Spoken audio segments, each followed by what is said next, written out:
I know.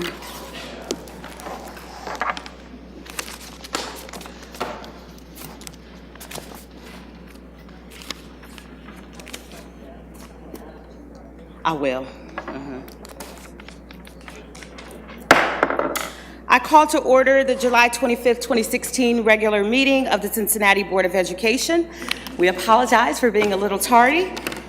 We also welcome everyone and ask that you please silence your cell phones and your electronic devices. Please stand for the pledge.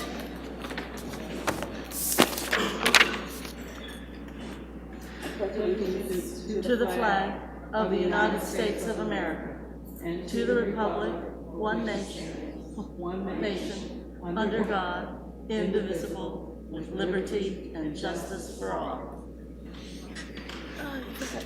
Mrs. Wagner, please call the roll. Mrs. Bates. Ms. Bolton. Present. Mrs. Hoffman. Here. Ms. Jones. Here. Mr. Manera. Mr. Nelms. President Copeland Dansby. Present. As you may be able to tell, we're short on folks today. Our board members some are on vacation, and others had another issue to deal with, and so this is who you get tonight. We're going to move through our agenda. I wanted to let everyone know that minutes from the July 11th board meeting will be recommended for approval at the August 22nd meeting. Mrs. Hoffman is chair of the policy committee. Please present the July 11th, 2016 policy committee meeting report. Sure. As always, we had a lot to discuss in policy committee. We first discussed an assignment that came from the finance committee. And as you can see in the notes, this is now going to the purchasing department and treasurer's office because it's actually a procedural question, not policy is what we determined. We then talked about policy 8330, student records. This was an assignment that came from the administration. So I'm going to ask all board members to make sure they please read the notes here carefully about the discussion that we had. It's going to come back to policy committee in August, and then we're bringing it to the full board. So definitely check that out about where we're at and what the recommendations there are. For the facilities usage, we did our quarterly review of facilities usage. And Mr. Mooring reported that the new processes and procedures and policy that we put in place last year have resulted in many more schools following the policy and procedure. So we are moving this from a quarterly review to a yearly review.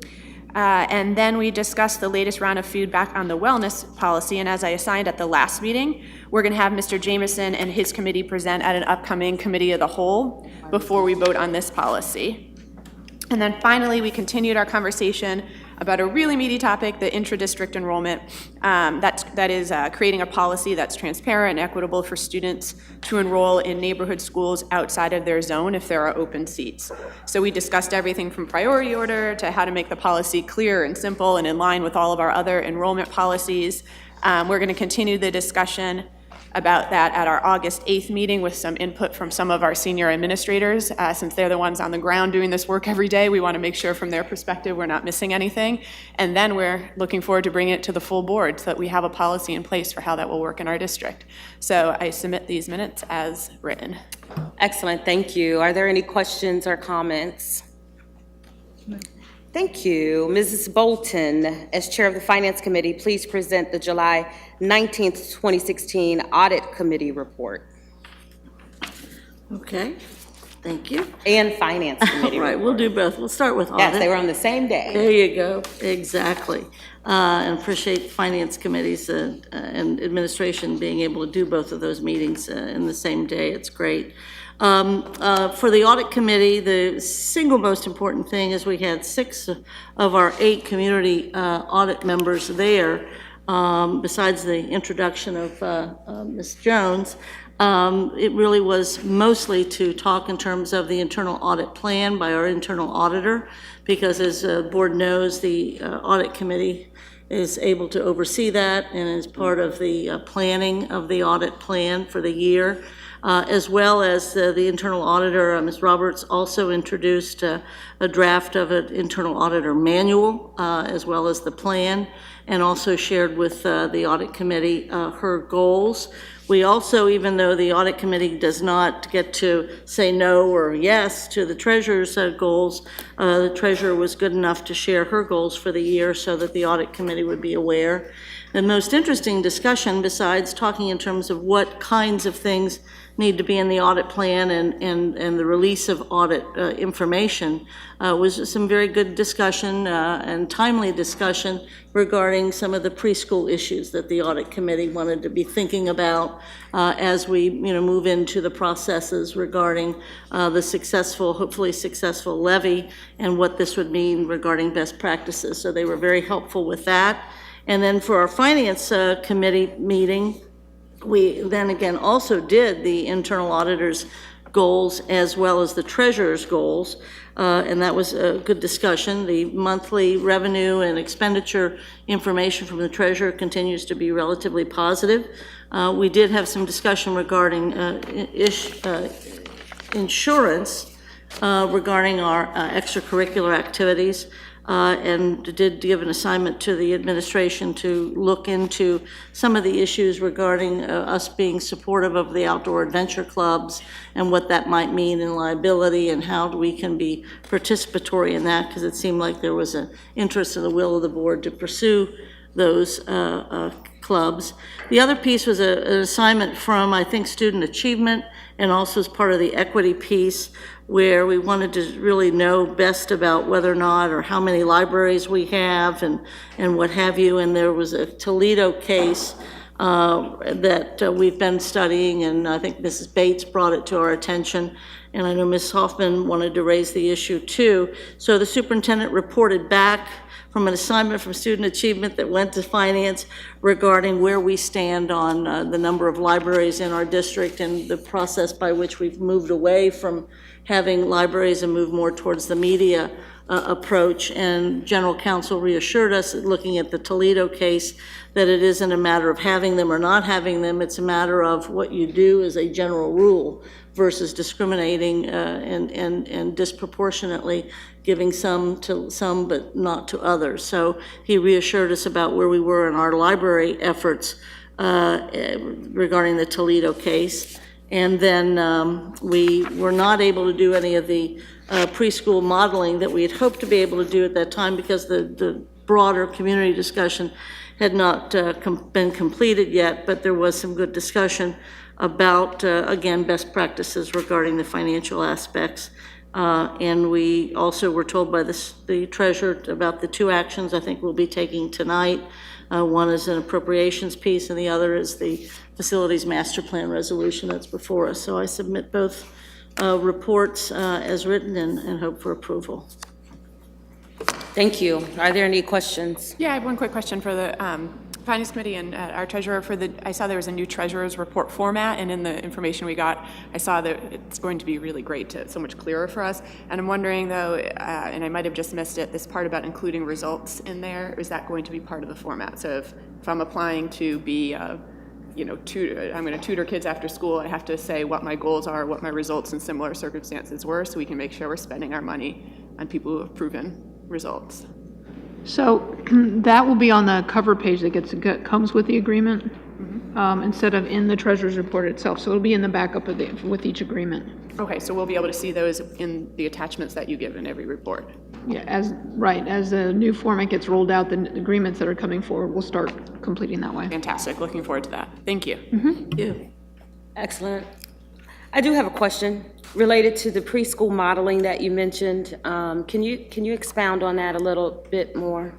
Yes. You'll recall the meeting we had a few months ago over in Mayerson, where we had a number of people come to a finance meeting where the whole purpose for having the preschool folks there and administration there and community people was to really talk about, all right, what does it really mean when we're going to be levying monies that would then be shared not only with public sector folks, but also private sector? What are some of the processes that we need to use, and the best practices we need to use. And I know you were there ex officio, which was helpful. And so at that meeting, there was an interest expressed, I think, by one of the private providers as well as the treasurer to engage in kind of a small group organization, if you will, to figure out how some of these things may work.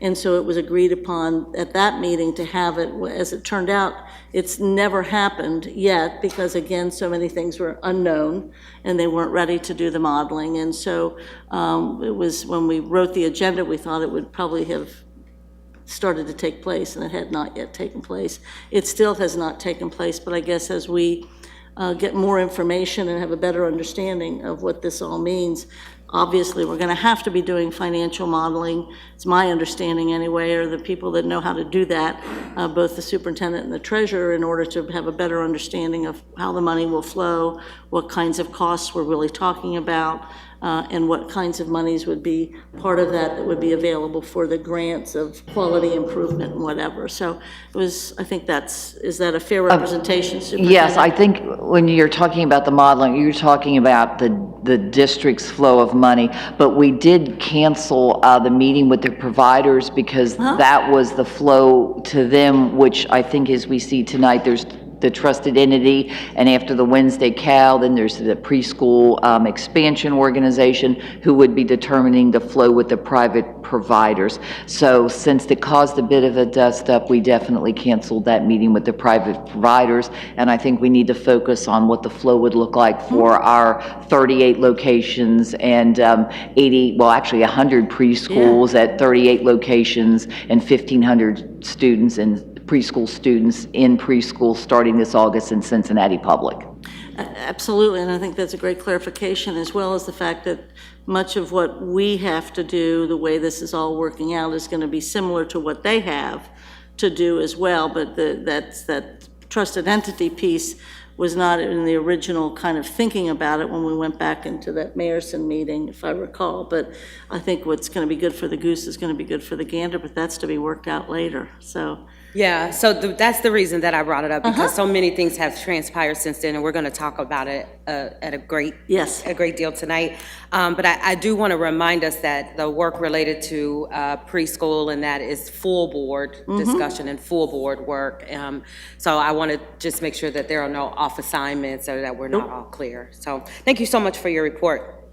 As board president, I will present the July 20th, 2016 committee of the whole meeting report, and we had, of course, a very robust meeting and conversation about something we'll talk about again later tonight, and that's naming the William Howard Taft Elementary School Health Center. And so we actually have a resolution before us tonight where we are naming that health center the Crossroads Health Center James Schwab Clinic. And it's a great honor for us to have that resolution and discuss that tonight. We also had an opportunity to talk through concerns or structure related to preschool. And we heard a lot about background. We talked about key concepts. We talked about key elements. And we're going to, again, have more conversation about that tonight. We also talked about next steps related to board members having input for a discussion that we're going to have tonight. And so I present that report as written. Are there any questions or comments? We need a voice vote to accept the committee reports as written. All in favor, please say aye. Aye. Aye. Aye. Are there any opposed? Great. Tonight's presentation will be about Imagination Library, Reach Out and Read. And so I'll turn the podium over to our superintendent. Yes, in fact, our two guests tonight are Tiani Henry. She is the coordinator, and Greg Zumblius from Children's Hospital Medical Center. They are the ones who are actually working to send out thousands of books to our children, starting at right after they're born, all the way up to kindergarten. So I know that we've had a presentation probably 6 months ago, but a lot has happened, so this is an update, so welcome. We are so glad you're here. And you've got a PowerPoint for us. Thank you. Well, thank you for having us. We're really privileged to be here, and like you said, we were last here in December and gave a quick introduction and update on the Imagination Library Reach Out and Read. What we'd like to start with tonight is a very quick couple-minute video that's really good about summarizing what we're doing and why we're doing it. Good night night. Here's the gorilla.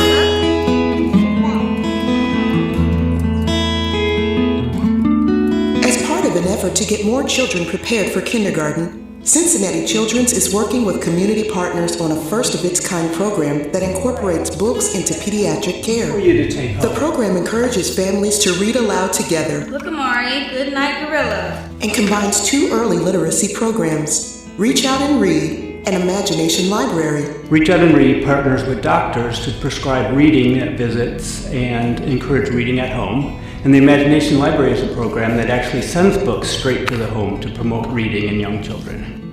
Every family in Cincinnati with a Medicaid-eligible child under the age of 5 can sign up to receive a free book in the mail each month, beginning when the child is an infant. I think we will find that this intervention of helping parents and caregivers to help their children read and be literate is going to have as big an impact ultimately on child health in the broadest sense as anything else we do in pediatrics, including immunizations with that.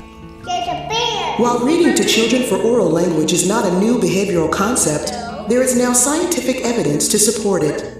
A recently published study by researchers at Cincinnati Children's used functional MRI, or magnetic resonance imaging, to conclude that reading plays an important role in building brain networks in children. Our work for the first time added another layer to these findings, which were that regular parent-child reading in the early years promotes actual development in the brain in a specific area that supports visualization and understanding of what's going on in the story.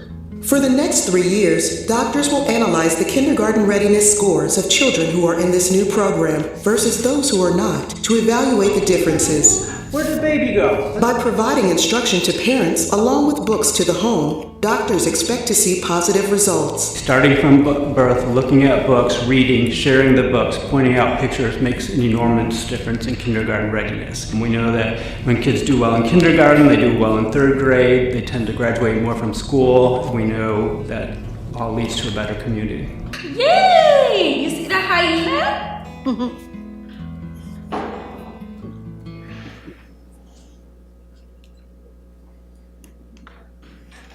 What's the next one for me? Thanks. So we've been able to bring this program to Cincinnati through a great collaboration in the community, including Cincinnati Public Schools as one of our most valued partners. And as you saw in the video, it's actually a combination of two programs, Reach Out and Read and the Imagination Library. And Reach Out and Read is what we've been doing in doctors' offices for about 15 years. When preschoolers come in for their visits, we give them a book and talk about how important reading is. But what we've added on here is the Imagination Library. And it's just been kind of a no-brainer. It's such a great partnership because I talk about how important it is to read. And then I say, hey, sign up for this program where you're going to get a book sent to your home once a month. And so also, the Imagination Library is a nationwide program funded locally here, and we do all the work with putting the addresses in and getting our database, but all the hard work happens at the national office. They select the books, print them, put all the labels on them, and then they show up here in Cincinnati. And so every child enrolled in the program from birth until 5 years will get one book a month, and there's actually 6 books that go out every month based on your age. So if you have a family signed up that has 2 or 3 children, they're actually going to get 2 or 3 books a month. So it's awesome for the families. And what's been really unique is this collaboration. The average Imagination Library program takes 3 to 4 years to reach their target enrollment because they have trouble reaching the kids. But luckily, in the doctor's office, we see these preschoolers time and time again, so we've been able to sign them up very efficiently. Last time we were here in December, we had about 3,500 enrollees, and as of July, we have over 7,000 children enrolled in the program. And so we guesstimate there's about 10,000 eligible children. We want to enroll at least 85% of them, so that's about 8,500, and we're hoping that we can get over that, which, as you know, we're enrolling about 500 a month, so hopefully we'll be able to go beyond that. And with this big success with our enrollment is also a big success in book delivery. And so as of July, we've already delivered 42,000 books to the community, and we've only been sending out books since September. And you see in September it was just a few, so it's just going to keep railroading.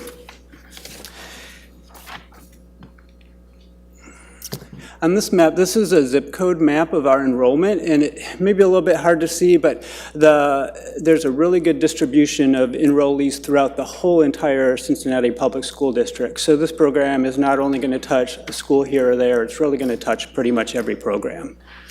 And so in addition to our enrollment, now we've been around long enough that we're getting some great feedback from parents, and that's also what we're really excited to bring to you today.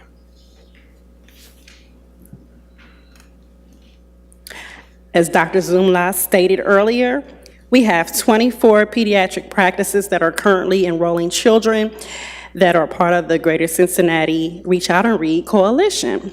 Our coalition meets once a quarter, and we have a focus on providing books for Reach Out and Read and enrolling children in Imagination Library. Some practices are very creative because we are encouraging them to have a literacy focus in the waiting areas. So we have practices that have reading nooks, activities, and things to keep children's brains going as they wait to see the doctor.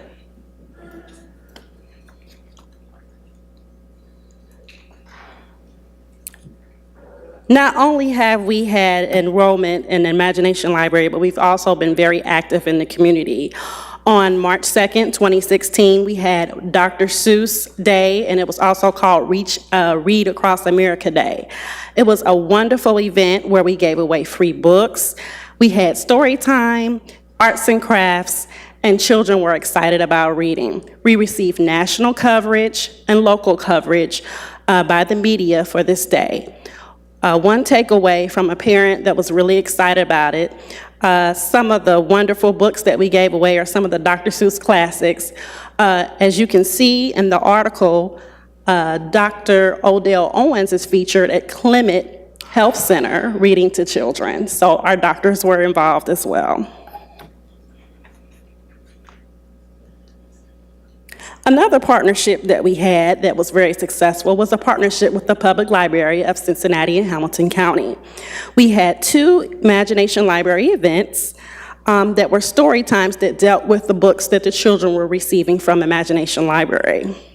We had one book called Not Your Typical Dragon that focuses on self-esteem, and Llama Llama and the Bully Goat. This book talks about bullying. The events were held at the Avondale branch and the Bond Hill branch of the Public Library. Through this partnership, we were able to invite our database of parents and children. They were able to enjoy a free event full of fun. They made arts and crafts, and we got compliments from the library that their attendance was improved through us sending our database of parents invites to the story time. So we were really excited about that. Speaking of parents, we have 2 parents who are here today who are elated to talk about the progress and what their children are doing when they receive the Imagination Library books. So may I introduce to you Ms. Dominique Simmons and Ms. Latia Kemp.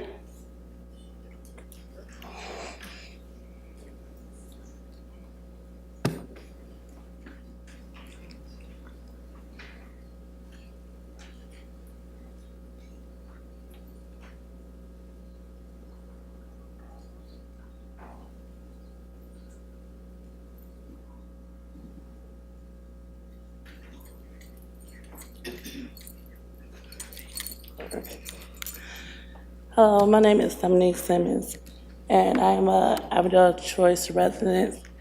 I have 4 children, aged 7, 5, 4, and 3. I have 3 girls and 1 boy. And I heard about the Imaginary Library through Ms. Butler, and since I have been receiving books from them, my children has been reading a lot. My oldest one actually is now reading to the younger children, it's got to the point where they're now acting out some of the scenes from the books. So basically, I want to thank Ms. Butler and the organization basically for their services as far as helping us with our children and getting them prepared with reading and learning a lot from the books. Okay. My name is Latia Kemp. I'm a CPS grad, class of 2014. I heard about this program from Tiana Henry, a former teacher of mine at Western Hills. I started Imagination Library in April, and since then I have received 2 books. I have moved, so the 3rd book has not came yet. But I read to my daughter 3 to 4 times a week, mostly before she goes to bed. One of her favorite books is the one about the caps. She likes the colors of the caps and likes counting them. She also likes to Feast for 5. I help her point out certain things in the book, such as the baby and the food and things like that. It's very crucial that I have my daughter's literacy skills improve as she gets older and older and until she gets to kindergarten and even furthermore. I had a child at a young age, so I want to make sure that she has the best education, even better education that I had. So I really like this program, and I hope it expands for years and years.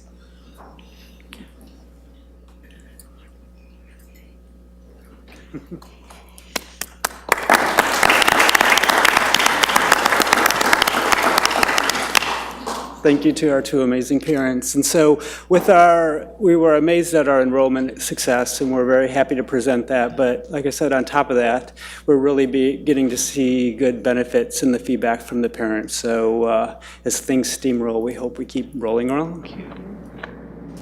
Questions? Thank you so very much. I really appreciate the presentation. Are there any comments or questions from board members? Just thank you for the updates. This is great. Absolutely. Thank you for the update. And I personally want to thank Ms. Simmons and Ms. Kemp for your attendance here tonight and telling your personal story. Thank you so much. Thank you. Thanks.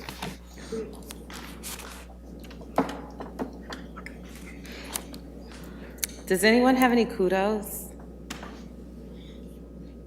Okay. Mrs. Hoffman, please present the retirements. Sure. We have 1 retirement from our certificated personnel, Ellen G. McGoran. So we thank her for her service and wish her luck. Thank you.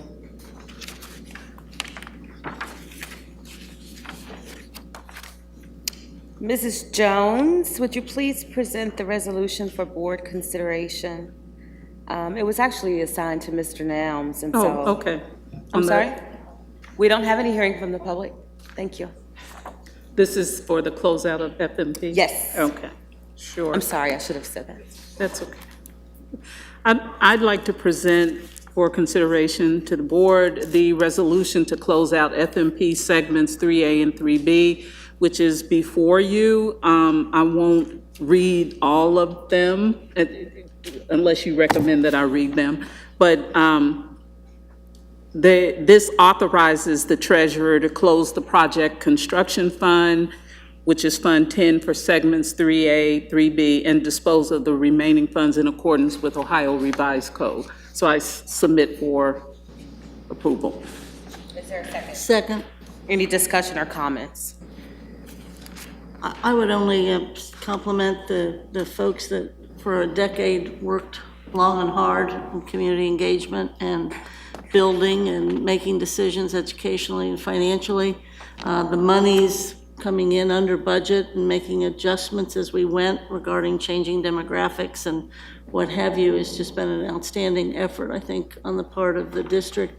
The other piece is that, not surprisingly, we already have a use for this money and have already committed it, and without the excellent effort of managing the money and the work, we would not necessarily have had the kind of opportunity to do what we're doing at Vine Street School and some of the other projects. So again, the work in the past impacts directly on the present and the future, and we appreciate, frankly, both superintendents that shepherded the FMP, both Mrs. Blackwell and Mrs. Ronan, and all the staff that did that. It's a remarkable achievement. And we see the value of it if anybody's driven past Vine Street School recently. Yes. It's looking good. It's getting there. Thank you. Mrs. Wagner, please call the roll. Ms. Bolton? Aye. Mrs. Hoffman? Aye. Ms. Jones? Aye. President Copeland Dansby? Aye. Mrs. Bolton, would you please present the resolution for board consideration? Yes, again, financial resolution, and we'll probably turn to the treasurer if need be to help explain it, but as you'll recall, we previously voted in last month in June or so regarding appropriations, and now the district is kind of closed out and has made some adjustments along the way, so this is an amended appropriations resolution to finish out the fiscal year and turn it, I submit as proposed, and need the second, and then I would like to have the Is there a treasurer second? explain it. Second. Thank you. Discussion or comments? I turn it over to the treasurer. Just for the public's edification, the appropriations resolution allows the treasurer to spend money, and so the board appropriates by fund. And this is for the new year. We've already closed out the last year. You did your final appropriations. We submit it to the county auditor, county budget commission to have it certified so that they ensure we have enough resources to pay our debt. We've had 2 grants come in after you did the initial appropriation for the new school year for 16-17. And so in order for us to actually spend that money, we need to have permission from the board to do that. And so we will be bringing to you at least quarterly adjustments to the appropriations, or if there's a very large grant that comes in between, we'll bring that back to the board. Thank you. Mrs. Wagner, please call the roll. Ms. Bolton? Aye. Mrs. Hoffman? Aye. Ms. Jones? Aye. President Copeland Dansby? Aye. Our next resolution is a resolution to establish the naming of the Taft Elementary Health Center to the Crossroad Health Center, James Schwab Clinic, and we'll present this as a board. Ms. Bolton. Thank you. A resolution to establish the naming of the Taft Elementary Health Center to the Crossroad Health Center, James Schwab Clinic. Whereas for the past 2 years, Crossroad Health Center, Interact for Health, and Taft Elementary have collaborated on the renovation of a school-based health center, SBHC, at Taft Elementary, and Whereas this collaboration is now ready and scheduled to open in the fall of 2016, and whereas the SBHC at Taft Elementary will serve the children at Taft Elementary and also be open to the children at Mount Auburn International Academy, with the goal of also serving the parents and other members of the community, and whereas James Schwab, President and Chief Executive Officer of Interact for Health, is a graduate of Cincinnati Public Schools and has never forgotten his Cincinnati roots, and whereas Mr. Schwab has personally helped to open the SBHC at Taft Elementary and has also been instrumental in financing other SBHCs and many other wonderful health projects across our community, and whereas the Taft Elementary community, including the administration and local school decision-making committee, wish to recognize James Schwab by naming the SBHC at Taft Elementary in honor of him. Now therefore it be resolved that the CPS Board of Education name the HBHC at Taft Elementary to the Crossroads Health Center, James Schwab Clinic. Is there a second? second. Any discussion or comment? Mrs. Wagner, please call the roll. I think I'm sorry. Go ahead. I think so. I know, people know Mr. Schwab. I can say, having served with him on the Growing Well board, and I know the superintendent has as well, and I know Pat Neal-Miller has also served on that board. Besides the fact that Schwab is a graduate of CPS and obviously grew up in College Hill, the center of the universe, and never forgot his Cincinnati roots, the thing I would say is that I can't think of too many people locally that have been more of an instant change maker than Mr. Schwab has been, and how he has marshaled that group at Interact Health. I will also say I was first introduced to him by Eileen Cooper-Reed, former board member and president of the board.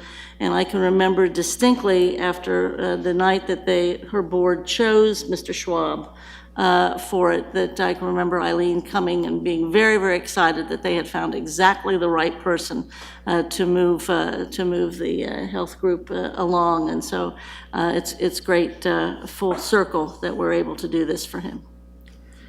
Ms. Hoffman? Yeah, and I'll just add to that, too. I think we discussed at our last Committee of the Whole when this came up, that with his leadership, CPS has become a leader in school-based health centers. So across the country, people are looking at what CPS is doing to provide those kind of services for our students, understanding, as we do, that we are responsible for the whole child, that you can't just crack open a kid's brain and pour information in and call it school, right? That we do need to take care of the whole child, and these school-based health centers are a real key important piece of that. And it really is his leadership that got us to a place where we have 20. We're going to start this school year with 24 health centers for the children and their parents and the community, 3 dental clinics, and 1 vision center. This is a well-deserved honor, and we are so grateful to his leadership and what he's been able to provide for our kids and community. Very well, and so I'll echo the comments that were made, and we did have a lengthy discussion at our last Committee of the Whole meeting. I have personally known Mr. Schwab for many years and doing nonprofit work, and again, so very grateful for the leadership and the work, Impact for Health, for the health clinics. Mm-hmm. Mrs. Wagner, please call the roll. Ms. Bolton? Aye. Mrs. Hoffman? Aye. Ms. Jones? Aye. President Copeland Dansby? Aye. Superintendent, do you have a report? Yes, I do. In fact, I have a visual. Last Friday, I went to a great event. In fact, yes, the Princess Dance Clinic.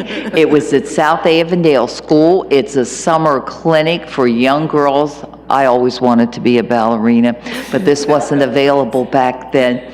And it was truly wonderful. They did a fabulous performance. We've got all kinds of pictures. In fact, this is the group that we've had perform for at our retired teachers event at the end of the school year. We've had them there twice. They are truly wonderful. And yes. And they talked about how it builds character, self-esteem, work ethic. There's all the girls holding their certificates. They were very grateful that we provided breakfast and lunch for the young girls. Also, if we flip on to the next page, I think we had a list of other individuals who helped fund it. Or is that our last picture? Oh, that's our last picture. All right, well. Thank you for putting that up there. It was a great, parents were there, they performed, and they are going to continue their clinics during the year and in subsequent years. Very nice. That's awesome work. I love to see that. Do I have a motion to approve the revised recommendations of the superintendent? So moved. Is there a second? Second. Is there any discussion? Yes, I am removing Civil Service Section D, number 1. We're going to hold it until the next board meeting, so that is why it's revised. And I had a question. So that one is letter D. Very well.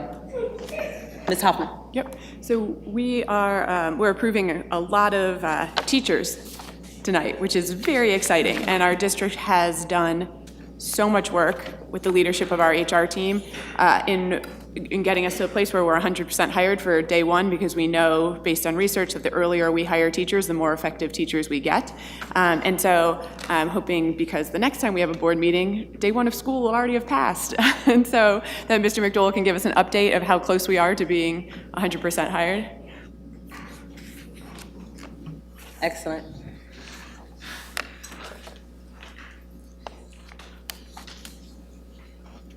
Good evening. Good evening, board. Glad to address that question.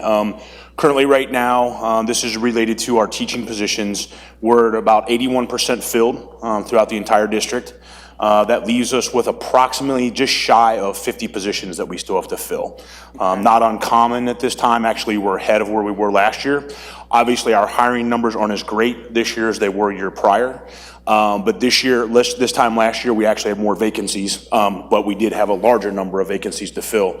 But we're on target. We're actually ahead. If you look at the actual numbers, we're actually ahead of where we are this time last year.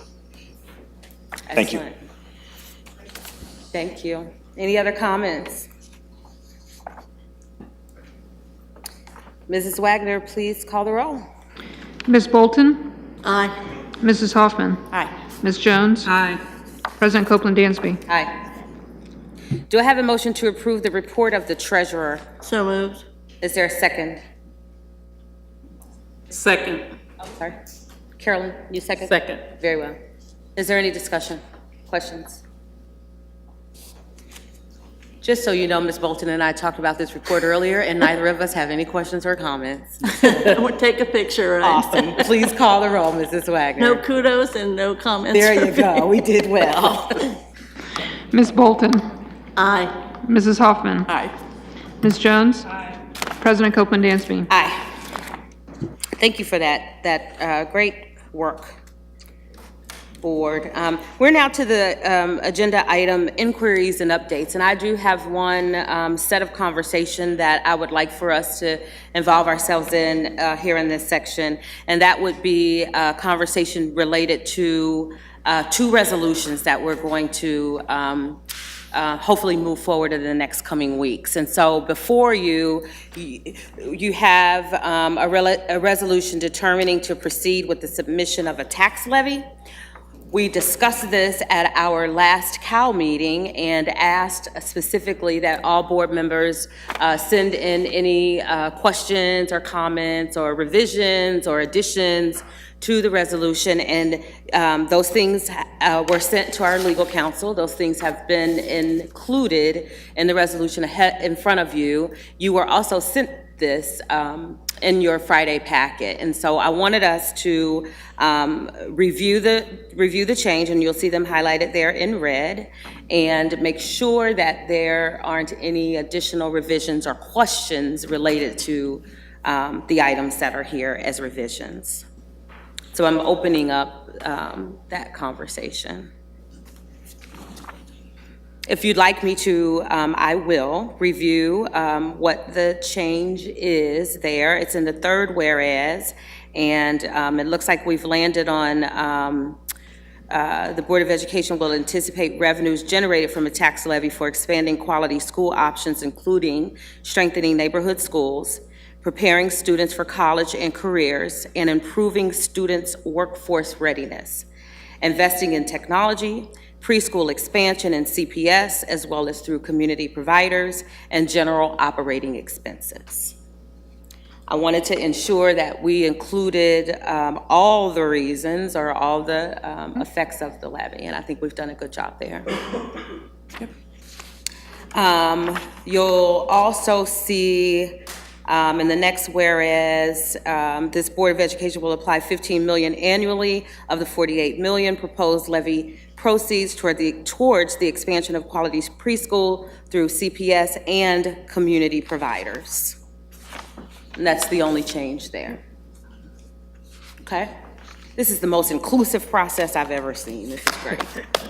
So, are we done with that? Okay, good. There's the final, is that paragraph? I'm sorry? The next one is the preschool promise piece? In the next, okay, sure. In the next whereas, there's one slight revision. Together, Cincinnati Public Schools and the Preschool Promise Initiative can both significantly expand access to preschool and strengthen our pre-K through 12 public school system, giving more children a great start and a great school. Mm-hmm. Now, I do want to mention the word initiative there. I have noted why we added that word initiative, because as discussed, Currently, the Preschool Promise serves as an initiative, or as they describe, a movement. I do want to report to you all, though, I think it's worth noting that they are very aggressively working towards securing their 501c3, and I'm told even as late as this afternoon that that could be within a week's time. And so as long as that documentation or settlement there comes before us prior to our vote, then We can change it. then we can always change it. Is that okay? Okay. Pointing your attention to the next resolution, declaring shared vision and plan for preschool expansion. This has several revisions from when we were in our last CAL, and so I do want to carefully review them. In the second whereas, the Board of Education has proposed to apply $15 million annually of the proposed $48 million levy proceeds, less the funds that are needed in the district for preschool expansion, to the expansion of quality preschool through CPS and community providers, starting when levy revenues are received. And so we cleaned that up pretty well. There was a lot of strikes there, so, okay, we're all right there?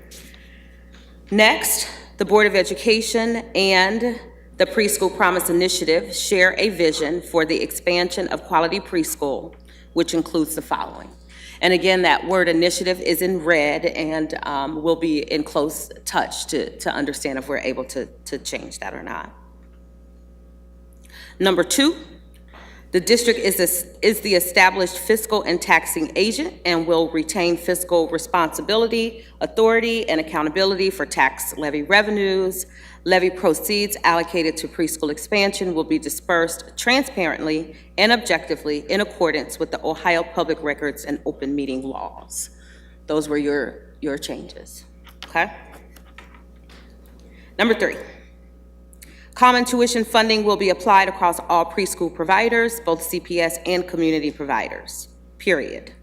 CPS and community providers will be compensated at a level that is tied to their quality rating and fits within an annual approved budget. Okay? I feel like I'm just reading every single word.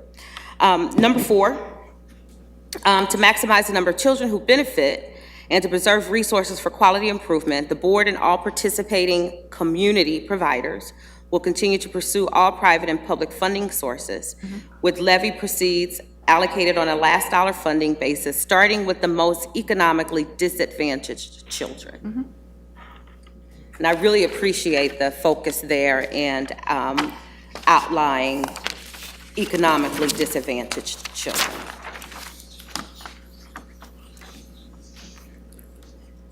The next whereas, the only change is in the last sentence, this trusted entity shall be fully accountable to the Board of Education and thereby to the taxpayers. We added the word thereby. In the next paragraph, again, without reading word for word, again, you'll see the Preschool Promise Initiative there. We talk about the trusted entity providing administrative and financial support. And I was really glad that we could include that too, so that we can really point out what that support is. And I think that's a note that we discussed last Wednesday. In that final sentence, you'll see that the Preschool Expansion Organization, or PEO for short, will function autonomously as a separate nonprofit corporation. And that's the add there, as a separate nonprofit corporation. In the next section, again, we're identifying the Preschool Promise Initiative. We then go into conversation related to the Workforce Development Council, and it shall be established by the board without duplication of existing functions. All preschool providers maintain applicable professional employment standards and the curricular alignment to state learning standards. Have we covered that precisely for you? And that looks to be the extent of the revisions that were brought before us from our last conversation. And the reason that I went through point by point, is to ensure that we have effectively captured everything that board members wanted to include here. Now, there may be some, is that clear? Because I want to go into other opportunity for discussion. If I could, are we still talking about these? Yes, let's focus on these and close that out, and then if there's anything else, we can move on to Just that. and I think all the changes are very good and welcome those changes. And you're right, I think it's been very participatory. On the resolution declaring shared vision, number 5, I know the President and I spoke about this earlier today, and I think I've mentioned it to General Counsel. In the area where it says preschool funding should ensure competitive wages for full-time teachers with comparable credentials with a rate of at least 15 an hour. I'm not altogether sure if that speaks to the teachers with credentials, or does that speak to the support staff? I know that we wanted to I know this is a difficult phrase in here, but I think it's possible that $15 an hour is not necessarily the wage for licensed teachers. So if this That is correct. I believe in all other discussions, the licensed teachers would receive comparable wages for what, for instance, all of our teachers have bachelor or master's degrees.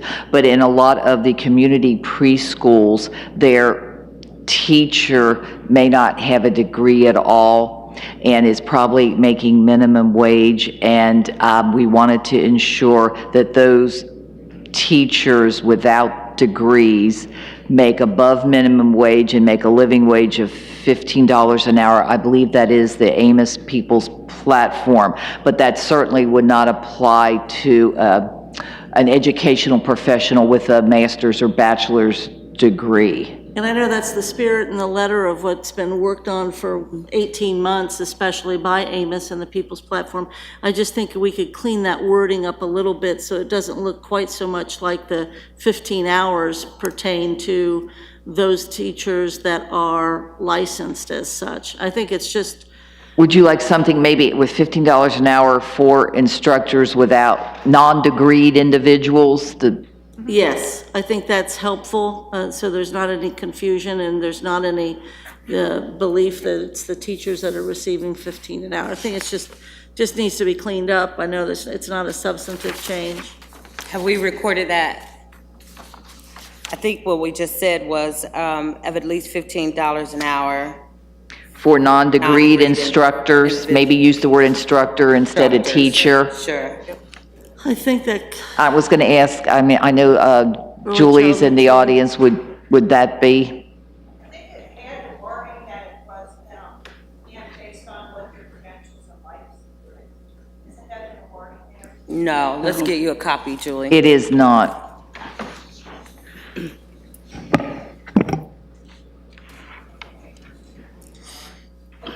The wrong one. Sorry. All right. Number 5. You want to take a podium? See where it says full-time teachers with comparable credentials with a rate at least. Would you object if we put a rate of at least $15 an hour for non-degreed instructors? And take that other part To out. clarify? Okay. But I would leave the comparable credentials. Yes, we're not touching that. Not the That's issue. fine. Excellent. So we've noted that change.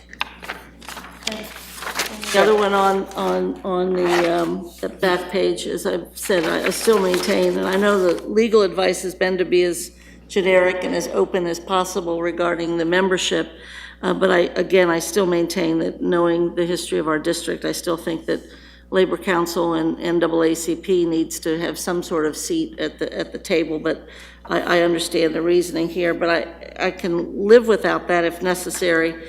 But I want to speak to something that Member Jones brought up in a chart, which was the Providers and Parents Council.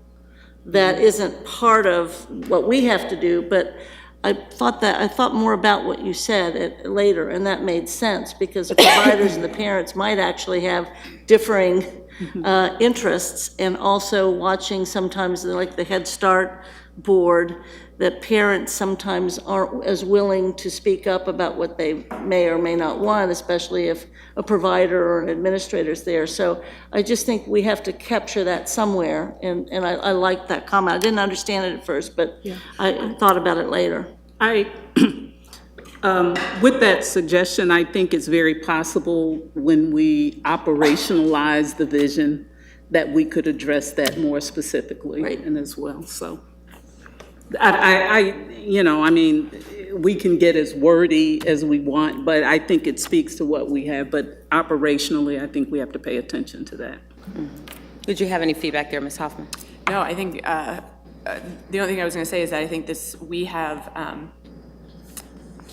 have had a lot of participation into making sure that these are right, because it is so important that we get this right from the beginning. I think we've talked before about how this is going to, when it passes, not if, when it passes, this is going to be a partnership between CPS and CPP for the long haul, and so we want to make sure that we're setting up not just this board, but future boards to be successful in this work. And so when I say we've discussed this a lot, but we've also been working with our partners on this levy to make sure that we have their feedback and that we're all on the same page moving forward. So I'm assuming after tonight, our board president will make sure that she takes this back to the leadership there and that we're all on the same page before we vote on it on the 2nd. That is correct. I think it's important to state for the public record as well that this idea of the trusted entity, we are hopeful that there are any number of qualified, credible, experienced, local nonprofits that would be able to take such leadership. And the next big work for the administration, obviously, is going to be the writing of that RFP. So it'd be very important to get that right, too, as you say, operationally. It's the next step. Yeah, and I do want to mention something about that trusted entity. I think that's important that we mention that. And during our presentation in Cal, we outlined 6 responsibilities of the trusted entity, and that is that it implements the requirements of an RFP and audit. It establishes PEO and elects the Board of Trustees. It nominates 5 trustees to the board of the PEO. It disperses funds to the PEO. It provides support to the PEO, leveraging current infrastructure, and of course, fundraising. And so those are the qualities that we'd be looking for in the trusted entity. Great. Are there any other points of discussion or clarification here? Good. I will follow up and say that our next step will be that we'll send this back over to the leadership of our partner. And I do want to go on public record and say that this has been a great process, a process that I'm really happy and proud to be a part of. And I think this is significant work that will absolutely move the educational opportunities forward for Cincinnati's kids. Thank you very much for your work there. Are there any other updates and inquiries? That was mine. I have another inquiry that may turn into an assignment based on what we might say here. So we have 2 meetings coming up next week that I think are critical for the public to be able to see. So I think the August 2nd meeting where we discuss and vote on these resolutions, I mean, this is critical work to our district. And then the next day, at our August 3rd meeting, we have our administration talking through our Vision 2020 plan, which is also so exciting and a key part of why we are moving forward with this levy, to be able to support all of the work of Vision 2020. And they're both happening in the conference room. And so I was thinking that it might be important for us either to move those meetings here where they can be live streamed, or talk to our technology team about whether or not they can set up something there that we could live stream those. Otherwise, we end up with lots of important information that stays in that room and can't get out of that room to the public. And so if we think that's a good idea, then I would make an assignment in our next section. I'd be supportive of an assignment in the next section. we can certainly set up this room and I'll check with Marison. I'm sure it's So available. I guess that though. is the assignment. Okay, so for Yeah. both those And meetings we were on the trying to second- stay on the Have it in agenda this and room. only talk about inquiries and updates and then go to. Both on the assignment. second and third, then. But if we could move those here to the second and the third, and then I really don't necessarily want to do this, but the live stream have been challenged the past couple meetings, and I've been texted that it is terrible again tonight, and that's the word of the public. So I don't know what the issue is. It stalls out, or there's not the ability to hear it sometimes, and/or the video's distorted. So this is a very, very important conversation that we need to make sure can be recorded correctly. And then, I don't hesitate to say I go back and look at these archives all the time, and they have been somewhat challenged the past couple times. If I may, I'll reiterate my administrative assignment, which was to enter into some kind of negotiations to take control of this room so that we're able to deliver quality communication with our public. And Mr. Mooring is following up with the Marison Academy. Thank you. Thank you. Very well. Are there any other updates or inquiries? We just settled one assignment. Yes. And then I also want to assign Mr. Hoying to please forward the final changes in the resolution for shared partnership to the leadership of CPP tomorrow. Thank you. Are there any other assignments? Having no other business come before the board, we are adjourned.